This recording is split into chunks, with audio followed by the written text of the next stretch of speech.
A revigораção deste sistema de financiamento, agora pelo atual governo federal, vai ser muito importante para a sociedade, para o mercado imobiliário e para a economia brasileira com toda certeza. O programa anterior, que se chamava Casa Verde e Amarela, né, que agora está sendo substituído de novo, né, pela revigoração do Minha Casa Minha Vida, ele eliminou a faixa número 1, né, do programa Minha Casa Minha Vida, que é do tempo lá do primeiro governo, da primeira etapa de governo do Lula, e que financiava justamente as pessoas de mais baixa renda, aqueles pessoal que tinha mais subsídio do que pagamento propriamente dito. Só para você ter uma ideia, os subsídios nessa faixa de financiamento habitacional, ela pode chegar até 90% do valor do imóvel.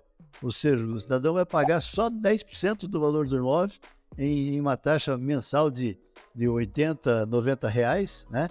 E, enfim, praticamente o governo está dando isso para o cidadão de baixíssima renda. E essa faixa tinha sido eliminada no plano do Casa Verde e Amarela. Então ela está sendo revigorada agora desse novo programa Minha Casa Minha Vida. Qual é a vantagem que tem a revigoração desse programa? Em termos de saneamento básico, de melhorias, né? de infraestrutura e tudo isso, ela traz, obviamente, a questão da dignidade humana. Ela revigora o cidadão que está vivendo na rua, vivendo abandonado, né? De repente, te dá a ele a possibilidade de adquirir uma casa e viver com dignidade. Essa revigoração é muito importante. Agora, essa faixa que eu acabei de dizer para você é uma das faixas, porque são pelo menos 3 faixas. Nós temos a faixa 1, que vai desses pessoal aí de baixa renda. Depois nós temos a faixa 2, que vai um pouco mais alto, eu vou te dizer os valores já em seguida, e tem a faixa 3. No programa anterior, no Casa Verde e Amarela, nós ficamos praticamente só com as faixas 2 e 3. E já fora do sistema praticamente de financiamentos subsidiados, né, sendo tudo enquadrado dentro do sistema de financiamento da classe média, embora com recursos do FGTS ainda. Hoje não, hoje nós voltamos então com essa revigoração do Minha Casa Minha Vida, a ter as 3 faixas, faixa 1, faixa 2, faixa 3, como era no programa anterior, e os valores são os seguintes. Você tem a primeira faixa com renda mensal, para as pessoas com renda mensal de até R$ 2.640, ok? Depois a segunda faixa, esses então são aqueles que têm o maior volume de subsídios, a faixa 1, tá? Que pode chegar até 90% do valor do imóvel. Depois nós temos a faixa seguinte, que vai de 2.640,01, né? Ou seja, primeiro valor logo em seguida, até a faixa de R$ 4.400 de renda. Nesse caso, também pode acontecer algum tipo de subsídio, mas vai depender de algumas circunstâncias especiais que o próprio agente financeiro depois vai definir na hora de conceder o financiamento, tá? E finalmente nós temos a faixa maior, que já não tem mais subsídio nenhum, que vai de R$ 4.400,01 até R$ 8.000. Outra novidade também é que essas mesmas faixas são válidas também para imóveis rurais, né? Se você quer financiar um imóvel rural, você pode também dentro dessas mesmas faixas. Só que o financiamento no imóvel rural, ele não considera a renda mensal. Essas rendas que eu te falei são mensais. No imóvel rural, ele considera a renda anual.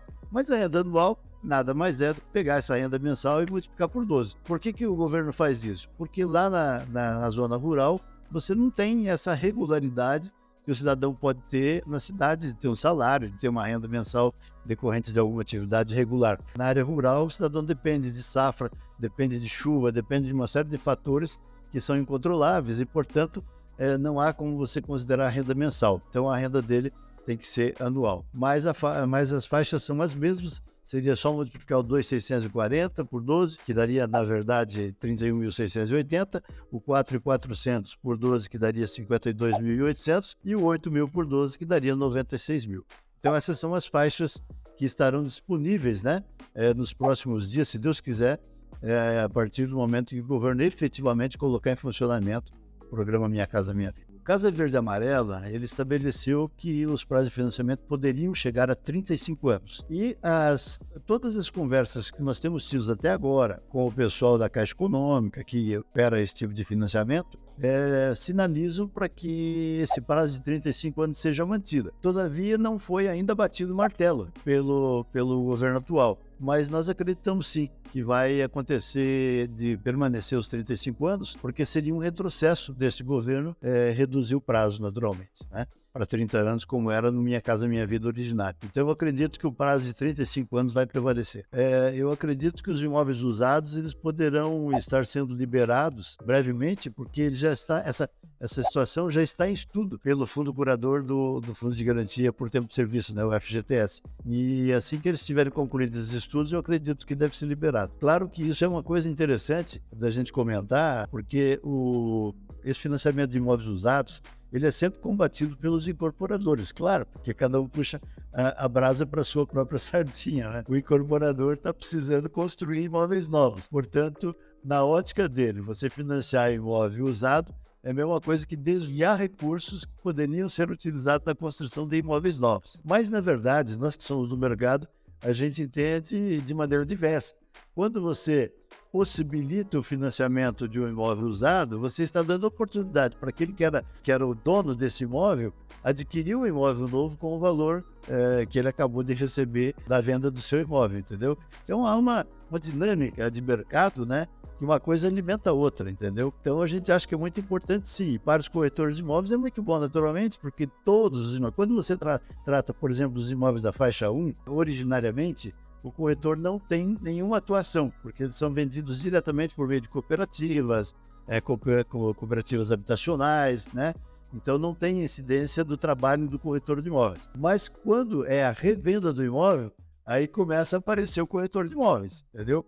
Mesmo na faixa 1, né? Mesmo na faixa 1. Então, o corretor é privilegiado com esse financiamento que pode acontecer rapidamente aí dos imóveis usados, tá? Depois tem outras novidades ainda, né? Que você não me perguntou, mas eu vou antecipar, que é a possibilidade de você ter, essa já inclusive está decidida, só falta a regulamentação, o financiamento para reformas imobiliárias, né? E também para o que eles chamam de arrendamento mercantil, que é o aluguel social. Então, essas duas possibilidades vindo pela frente, essas não interferem muito no mercado da mão de obra do corretor de imóveis, mas tem também a sua incidência. Se você reforma, por exemplo, um imóvel, você tem condições de vendê-lo com mais facilidade do que um imóvel que esteja carente de alguns reparos. Grande abraço a todos vocês, meu abraço aí para o pessoal do IBRAC, que são todos meus amigos, tá bom?